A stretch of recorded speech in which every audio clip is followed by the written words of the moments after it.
স্বৈরাচারীরা পালালেও দেশে এখনও তাদের ষড়যন্ত্র চলছে মন্তব্য করে সবাইকে সতর্ক থাকার আহ্বান জানিয়েছেন বিএনপির ভারপ্রাপ্ত চেয়ারম্যান তারেক রহমান।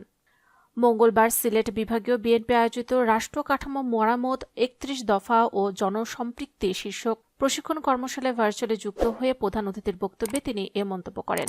তারেক রহমান বলেন, বাংলাদেশে গণতন্ত্র বিভিন্নভাবে বাধাগ্রস্ত হয়েছে। গণতন্ত্রের জন্য ছাত্র জনতা জীবন দিয়েছে, তাই গণতন্ত্র রাখা গেলে জবাবদিহিতা নিশ্চিত হবে। মানুষের ভোটের অধিকার অর্থাৎ গণতন্ত্র অব্যাহত রাখা গেলে দেশ এগিয়ে যাবে। তিনি বলেন, স্বৈরাচাররা পালিয়ে গেছে কিন্তু তার লেজ রয়ে গেছে। সবাইকে ষড়যন্ত্রের বিরুদ্ধে সতর্ক থাকতে হবে। তিনি আরো বলেন, বিএনপি ক্ষতিগ্রস্ত হলে দেশও ক্ষতিগ্রস্ত হবে।